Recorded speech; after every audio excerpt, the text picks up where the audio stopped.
चलिए इस वक्त की बड़ी खबर, शाम 5:30 बजे इस्तीफा देंगे सीएम अशोक गहलोत। राज्यपाल को अपना इस्तीफा सौंपेंगे अशोक गहलोत और जिस तरह के नतीजे आ रहे हैं उसमें कुछ भी नहीं बचा है। यहां पर थंपिंग मेजॉरिटी बीजेपी को मिलती हुई 114 सीटों के साथ, तो ऐसे में अशोक गहलोत जो है ससम्मान इस्तीफा, जो एक औपचारिकता भर रह गई है, उस औपचारिकता को निभाएंगे और राज्यपाल को इस्तीफा देने के लिए जाएंगे और शायद तब वो मीडिया से मुखातिब होंगे। और एक और बड़ी खबर यह है, इसी बीच न्यूज नेशन पर बोले हैं एमपी बीजेपी प्रभारी मुरलीधर राव। उन्होंने कहा कि ये जीत मोदी की गारंटी की जीत है। जिस तरह से मन में मोदी की बात कही जा रही थी, मध्य प्रदेश के मन में मोदी, मोदी के मन में मध्य प्रदेश, उसके बाद जिस तरह से नारे लगते थे कि सिर्फ सपने नहीं बल्कि हकीकत में करके दिखाते हैं, तो प्रधानमंत्री नरेंद्र मोदी को एक गारंटर के तौर पर कि सिर्फ वो बयानबाजी नहीं करते हैं, जुमले नहीं बोलते हैं, बल्कि एग्जीक्यूट करके दिखाते हैं। यही नारे जो हैं वो थ्रू आउट कैंपेन चले भी, और वही चीज अब है कि मोदी मतलब काम होने की गारंटी।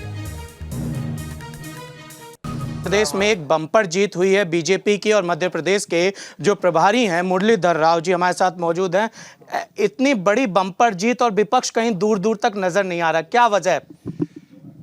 विपक्ष ने हमेशा मीडिया में रहने का कोशिश किया है, मध्य प्रदेश में सोशल मीडिया में रहने की कोशिश किया, जनता के साथ संवाद संपर्क और जनता की सेवा में हमेशा कोविड के दौरान और कोविड के उपरांत और मध्य प्रदेश के विकास के कामों में और मध्य प्रदेश के गरीब कल्याण के कामों में मोदी जी के नेतृत्व में केंद्र से और शिवराज जी के नेतृत्व में प्रदेश सरकार ने डबल इंजन सरकार, और साथ में पार्टी के कार्यकर्ता लगे रहे और इसका नतीजा आज निकला है।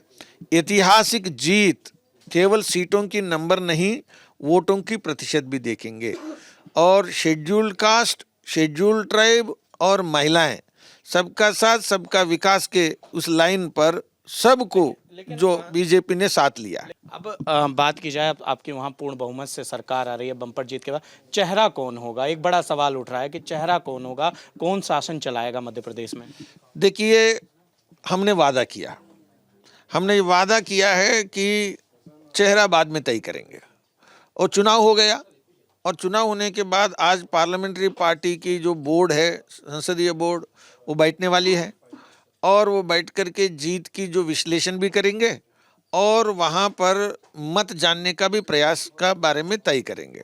और उसके बाद मोदी जी के नेतृत्व में हमारे पार्टी की जो टॉप लीडरशिप है, वो सारे लोगों से सारे स्थितियों की और सारे चीज़ों का विश्लेषण करते हुए योग्य निर्णय तुरंत करेगी, और जो निर्णय करेगी वो सबके लिए संतुष्ट करने वाला रहेगा। शुक्रिया हमसे बातचीत करने के लिए। ये थे मध्य प्रदेश के प्रभारी मुरलीधर राव जी, जिनका कहना। तो यहां पर आप देखिए कि पार्टी आलाकमान जो फैसला लेगा वही सबको मुमकिन होगा। एक अनुशासित सिपाही की तरह से बोलता हुआ हर बीजेपी प्रवक्ता, हर बीजेपी नेता।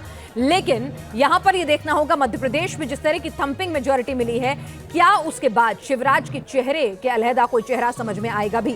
राजस्थान में कांग्रेस विधायक दल की बैठक का समय बदल गया है। आपको बता दें, कल की बजाय अब मंगलवार को बैठक होनी है। हालांकि ये बैठक जो है अब एक औपचारिकता भर रह गई है। हार पर मंथन होगा। जाहिर सी बात है सचिन पायलट का गुट जो है वो सवाल उठाएगा, क्योंकि अशोक गहलोत ने एंटी इनकम्बेंसी होने के बावजूद भी अपने कई सिटिंग विधायकों के टिकट काटे जाने का विरोध किया था, उन्हें जबरन टिकट दिलवाया था। ये बातें भी जो है मीडिया के सर्कल में लगातार घूम रही थी। तो ऐसे में एक शानदार कहीं ना कहीं मौका है कि सचिन पायलट गुट का यहां पर हावी होने का और राजस्थान की राजनीति में पूरी तरह से काबिज होने का। मधुरेंद्र हमारे साथ इस वक्त कांग्रेस दफ्तर से जुड़ गए हैं। बिल्कुल मधुरेंद्र, और जानकारी फिलहाल ये आ रही है कि आज लगभग 5:30 बजे अपना इस्तीफा दे देंगे अशोक गहलोत, और बैठक परसों हो गई है। और आप क्या देख पा रहे हैं, किस तरह की हलचल है? सन्नाटा पसरा है वैसे तो।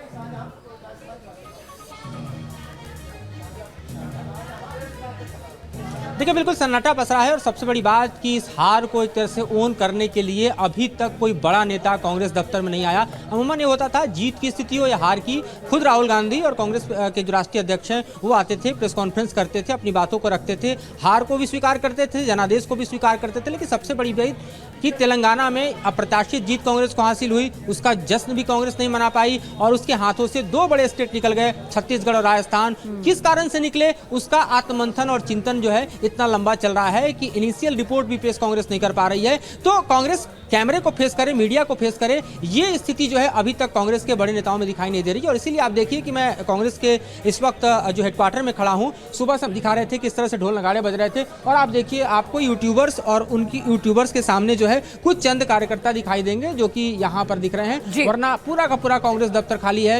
न कोई बड़ा नेता दिखाई दे रहा है, न प्रवक्ता दिखाई दे रहा है, न जनरल सेक्रेटरी दिखाई दे रहा है, ना ही परिपाटी के मुताबिक कांग्रेस के राष्ट्रीय अध्यक्ष या हम राहुल गांधी की बात करें जो 4 से 5 बजे के वक्त आते थे, कैमरे को फेस करते थे, मीडिया को संबोधित करते थे, वो संबोधन भी अभी तक नहीं हुआ है।